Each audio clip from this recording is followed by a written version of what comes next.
আমি যেটা বলতে চাইবো, আপনারা যে কোনো কোচিং সেন্টারে পড়তে পারেন, বাট দিন শেষে আপনি কার কাছ থেকে ভালো ফিডব্যাক পাচ্ছেন, এটা হচ্ছে বড় জিনিস। আমি বলবো হচ্ছে বেশি পেয়েছি, আমি যে বললাম বাসায় যাওয়ার পরও টিচারের কাছে অনেক গাইডলাইন পেয়েছি, যেটা আসলে মানে ন্যাচারালি সব টিচাররা হচ্ছে প্রোভাইড করেন না।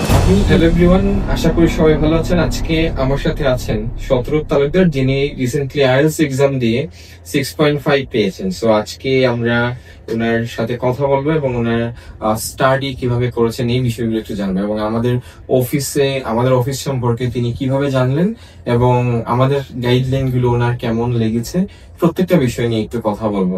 সো প্রথমত কনগ্রাচুলেশনস আপনাকে যে আপনি রিসেন্টলি এক্সাম দিয়ে 6 পেয়েছেন। সো আপনি যদি আপনার পরিচয়টা একটু দিতেন। আচ্ছা, থ্যাংক ইউ স্যার। আমার পরিচয় হচ্ছে, আমি শতরূপ তালুকদার অর্ঘ্য। তো আমি রিসেন্টলি আইএলটিএস অ্যাটেন্ড করছি হচ্ছে 13 সেপ্টেম্বর। সো আমি হচ্ছে আইএলটিএস 6 পেয়েছি। তো যদি প্রথমে আমি কোচিং সেন্টারের কথা বলতে চাই, তাহলে আমার ফার্স্ট আমার যে জিনিসটা হচ্ছে নজর কাটছে, সেটা হচ্ছে টিচারদের গাইডেন্স। তো আমার কখনো মনে হয় নাই যে এখানে আছে আমি কোনো প্রবলেম নিয়ে যাব। বেসিক্যালি যখন একটা স্টুডেন্ট একটা কোচিং এ ভর্তি হয়, সবগুলো কোচিং হচ্ছে মডিউল গুলো সেমই, যে সবাই প্রোভাইড করে, কিন্তু হচ্ছে মেইন যে জিনিসটা হচ্ছে কেমন আমরা গাইডলাইন পাচ্ছি, আমরা সবসময় গাইডলাইন পাচ্ছি কিনা। যেমন আমি অনেক ইনসিডেন্ট বলতে পারি, যেমন হচ্ছে আমার রিডিং এ অনেক বেশি প্রবলেম হইতো। তো আমি যখন আফিন্দি স্যারকে রাত্রে 12টায় একটা এমন টাইমে কল দিতাম হচ্ছে বা মেসেজ দিতাম, স্যার কিন্তু রিপ্লাই দিতেন যে ওই জায়গাগুলোকে করলে ভালো হবে। আই থিঙ্ক এগুলো আমাকে অনেক হেল্প করছে। যা আমার হচ্ছে রিডিং এ এক্সপেক্টেড যে স্কোরটা ছিল ওইটা একটু আসে নাই, বাট সেকেন্ডে হচ্ছে রাইটিং মডিউল গুলো খুবই ইম্পর্টেন্ট। লিমা ম্যাডাম আমাকে বেসিক্যালি অনেক জিনিস হেল্প করছেন, আমার স্ট্রাকচার গত ভাবে মানে যেগুলাতে আমার প্রবলেম ছিল বা এগুলা ধরিয়ে দিয়েছেন যে এইটা এইভাবে করলে ভালো হবে, কোন ভোকাবুলারি শিখলে ভালো হবে। আচ্ছা, মানে আমি যেটা বলতে চাইবো, আপনারা যে কোনো কোচিং সেন্টারে পড়তে পারেন, বাট দিন শেষে আপনি কার কাছ থেকে ভালো ফিডব্যাক পাচ্ছেন, এটা হচ্ছে বড় জিনিস। তো আমি যদি আপনাকে একটু আটকাই যে আপনি আমাদের এই প্রতিষ্ঠান সম্পর্কে জানলেন কিভাবে? তো আসলে এটা হচ্ছে আমার পরীক্ষা দেওয়ার পরে আমি হচ্ছে আইএলটিএস এ প্ল্যানিং করতেছি। তো আমরা অনেকগুলো ফ্রেন্ড মিলে কথা বলতেছি, তখন এর মধ্যে হচ্ছে আমার একটা ফ্রেন্ড, ওখান সে ইউকে তে আছে, ও আমাকে সাজেস্ট করে যে শাহসুলতান স্যারের কাছে যাওয়া যায়। তারপর আমি কোচিং এ আসি, তারপর কথা বলে আমার এনভায়রনমেন্টটা খুব ভালো লাগে।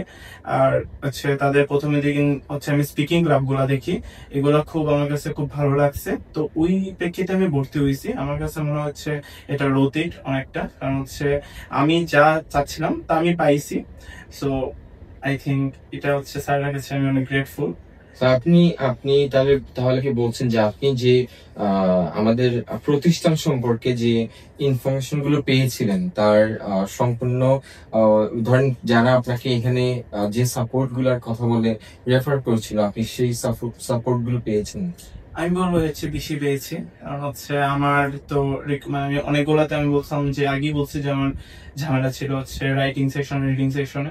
তো মোটামুটি হচ্ছে কি ক্লাসের ভিতর আর ক্লাসের বাইরেই মোটামুটি ম্যাক্সিমাম হচ্ছে টিচাররা হেল্প করেন। বাট আমি যে বললাম বাসায় যাওয়ার পরও টিচারের কাছে অনেক গাইডলাইন পেয়েছি, যেটা আসলে মানে ন্যাচারালি সব টিচাররা হচ্ছে প্রোভাইড করেন না। আপনি ইউজুয়ালি কত ঘন্টা স্টাডি করতেন? ইউজুয়ালি আমার স্টাডি পিরিয়ডটা খুব কম ছিল, কারণ আমি এর সাথে সাথে অন্য একটা কিছুতে টাইম দেওয়া লাগতো। তাই হচ্ছে মোর অ্যাবাউট 3-4 ঘন্টা পড়তাম। বাট আমি এটা বলবো যে বেশি পড়ার জন্য, কারণ স্কোর যত বেশি আপনি স্টাডি করবেন স্কোরটা তত বুস্ট হবে। মক টেস্ট আপনি কয়টা দিয়েছিলেন টোটাল? আমি মক টেস্ট 4টা দিছি টোটাল। আপনি কি মনে করেন যে আর একটা মক টেস্ট দেওয়ার দরকার ছিল? আমার কাছে মনে হচ্ছে মক টেস্ট দেওয়াটা জরুরি, কারণ হচ্ছে মেইন এক্সামে অনেক কিছুই হতে পারে।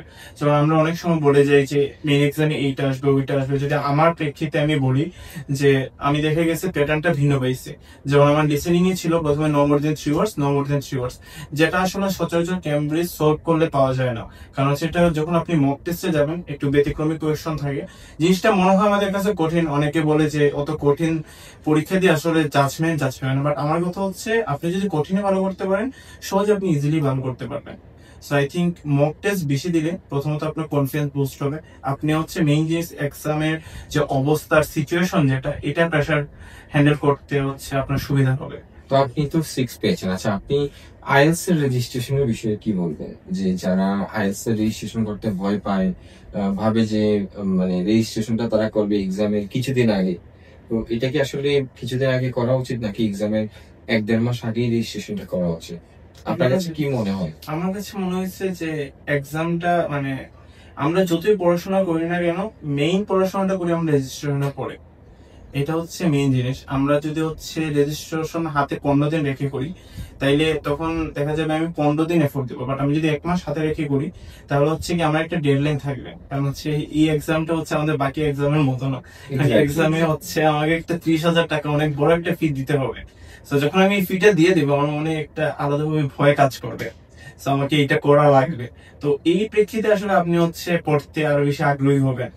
আর হচ্ছে তখন আপনি আলটিমেটলি, আমার কাছে মনে হয় যে রেজিস্ট্রেশনের পরের পড়াগুলো বেশি ইম্পর্টেন্ট। কারণ আপনি এক্স্যাক্টলি তখন কনসেন্ট্রেশন দিতে পারবেন, কোন জায়গায় আপনার প্রবলেম হচ্ছে সলভ আউট করতে পারবেন। তখন যদি আপনি হচ্ছে কোনো প্রবলেমে পড়েন, আপনার কাছে কিন্তু এনাফ টাইম থাকবে যে আপনি টিচারের কাছে গিয়ে ওই জিনিসটা সমাধান করার। সো আই থিঙ্ক এটা হচ্ছে ভালো জিনিস হবে। এক্স্যাক্টলি, তার মানে আমি সবাইকে বলবো যে আইএলটিএস এক্সামের রেজিস্ট্রেশনটা করা উচিত। অন্তত ধরেন আপনি এখন আইএলটিএস এর জন্য রেডি না, বাট আপনি আসলে রেডি হয়ে আইএলটিএস এক্সামটা কখনোই দিতে পারবেন না। আপনাকে হচ্ছে মোটামুটি যখন মনে হয় যে না আমি পারতেছি, তখন একটা ডেট চুজ করা দরকার। খুব বেশি উইক হইলে 1.5 মাস, আর যদি মানে খুব বেশি উইক হইলে 1.5 মাস থেকে 2 মাস সময় নিতে পারেন, এর বেশি কখনোই না। আর ভালো হলে 1 মাস সময় হাতে নিয়ে রেজিস্ট্রেশনটা করে ফেললেই ভালো। আচ্ছা, লাস্ট যদি বলি যে আমাদের প্রতিষ্ঠান সম্পর্কে আপনি ওভারঅল কি বলবেন, এবং যারা আইএলটিএস করতে ভয় পায় তাদেরকে কি বলবেন? তো আমি বলবো যে প্রথমে আসলে উচিত জার্নিটা শুরু করা। কারণ প্রথমে হচ্ছে প্রথম স্টেপ দেওয়াটা অনেক কঠিন ব্যাপার। তো আপনি যখন হচ্ছে প্রথমে জার্নিটা শুরু করে ফেলবেন, তখন আস্তে আস্তে হচ্ছে ডিফিকাল্টি গুলো আপনি ইজিলি রিসলভ করতে পারবেন। আর মেইনলি হচ্ছে আপনি যদি ট্রাই না করেন, তাহলে হচ্ছে ঝামেলা হবে। আর হচ্ছে আমাদের জীবন তো কোনোটাই এক্সপেক্টেড ওয়েতে চলে না। আমিও নিজেও ভাবছি যে 6.5 আসবে, কিন্তু 6 আসছে। তো যাই হোক, পারি। ওইটাই আমি বললাম যে আপনি শুরু করে দিলে হচ্ছে আপনার ভুলগুলোকে বুঝতে পারবেন। আর হচ্ছে আপনি হচ্ছে স্বাস্থ্য উদ্যানে আসেন, আমি বলবো না, আপনি হচ্ছে তাদের সার্ভিসটা দেখে আমার কাছে মনে হয় বুঝতে পারবেন তার কতটুকু বেটার আর কতটুকু ভালো। আর মেইনলি হচ্ছে আপনি হচ্ছে এখানে অনেক ভালো গাইডলাইন পাবেন, আপনি সাপোর্ট পাবেন। ধরেন আপনার কোনো কিছুতে প্রবলেম হলো, যেটা হচ্ছে আপনি ক্লাসে বলতে পারছেন বা ক্লাসের বাইরে বলতে প্রবলেম হচ্ছে, তখন আপনি ইজিলি হচ্ছে স্যার বা ম্যাডামের সাথে এটা ডিসকাস করতে পারবেন। আমার কাছে মনে হয় এটা হচ্ছে বেশি ইম্পর্টেন্ট ব্যাপার স্যাপার। কারণ হচ্ছে সবাই তো পড়ায় আর গাইডলাইন্স খুব কমই পাওয়া যায়। সো আই থিঙ্ক ওই দিকটা বিবেচনা করলে কোচিংটা অনেক ভালো আমার কাছে মনে হয়। আর আমার কাছে মনে হয় আপনারা অবশ্যই আসলে এটা ফিল করতে পারবেন নিজেরাই। ওকে, থ্যাংক ইউ, অসংখ্য ধন্যবাদ যে আপনি আমাদেরকে সময় দিলেন এবং আপনার জার্নিটা শেয়ার করলেন। হয়তো আরো সময় থাকলে আমরা আরো বিস্তারিত কথা বলতে পারতাম। ওভারঅল বলবো যে পড়ালেখাটা আসলে নিজের কাছে, সো আপনাকে নিজে একটু বেশি এফোর্ট দিতে হবে, নিজে একটা রুটিন ফলো করতে হবে যে প্রতিদিন আমি হচ্ছে একটা 6 ঘন্টা, একটা না হোক প্রতিদিন আমি 6-7 ঘন্টা স্টাডি করব। দেখবেন যে আইএলটিএস একটা স্কোর করা আপনার জন্য আহামরি কোনো কিছু হবে না। সো সবাই ভালো থাকবেন, সুস্থ থাকবেন, এবং আরো সাকসেস স্টোরি নিয়ে আমরা আপনাদের সামনে আসবো। তার আগ পর্যন্ত সবাই ভালো থাকবেন। আল্লাহ হাফিজ।